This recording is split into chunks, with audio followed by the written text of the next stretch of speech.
Un cours en miracle, version intégrale, 58, chapitre 8.1. Le voyage de retour. 1. La direction du curriculum.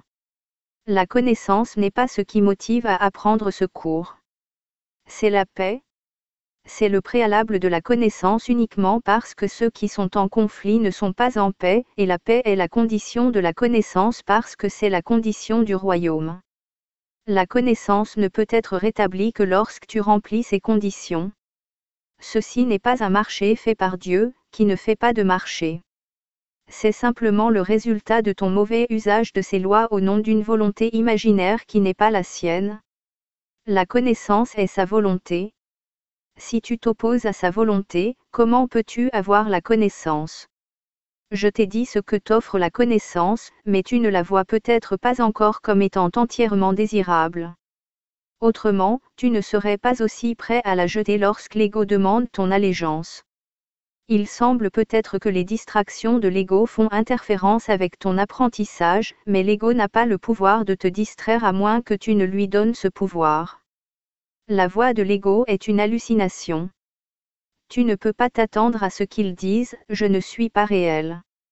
Or il ne t'est pas demandé de dissiper tout seul tes hallucinations. Il t'est simplement demandé de les évaluer en fonction de leurs résultats pour toi. Si tu ne les veux pas à cause de la perte de la paix, elles seront enlevées de ton esprit pour toi. Chaque réponse faite à l'ego est un appel à la guerre, et la guerre te prive de la paix. Or dans cette guerre il n'y a pas d'adversaire. C'est cette réinterprétation de la réalité que tu dois faire pour assurer la paix, et c'est la seule que tu aies jamais besoin de faire. Ceux que tu perçois comme des adversaires font partie de ta paix, que tu abandonnes en les attaquant. Comment peux-tu avoir ce que tu abandonnes ? Tu partages pour avoir, mais sans l'abandonner toi-même. Quand tu abandonnes la paix, tu t'en exclus toi-même. C'est une condition tellement étrangère au royaume que tu ne saurais comprendre l'état qui y règne. Ton apprentissage passé a dû t'enseigner les mauvaises choses, simplement parce qu'il ne t'a pas rendu heureux. Rien qu'en te basant là-dessus, sa valeur devrait être mise en question. Si l'apprentissage vise au changement, et c'est toujours son but, es-tu satisfait des changements que ton apprentissage t'a apportés ? L'insatisfaction quant à ces résultats est signe de l'échec de l'apprentissage, puisque cela signifie que tu n'as pas obtenu ce que tu voulais. Le curriculum de l'expiation est l'opposé du curriculum que tu as établi pour toi-même, mais son résultat l'est aussi. Si le résultat du tien t'a rendu malheureux, et si tu en veux un différent, il est évident qu'un changement de curriculum est nécessaire. Le premier changement à introduire est un changement de direction. Un curriculum signifiant ne peut pas être incohérent. S'il est planifié par deux enseignants, chacun croyant en des idées diamétralement opposées, il ne peut pas être intégré.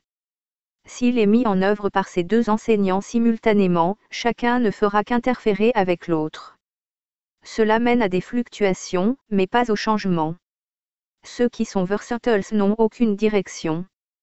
Ils ne peuvent en choisir une parce qu'ils ne peuvent renoncer à l'autre, même si elle n'existe pas. Leur curriculum conflictuel leur enseigne que toutes les directions existent, mais il ne leur donne aucune raison qui leur permette de choisir.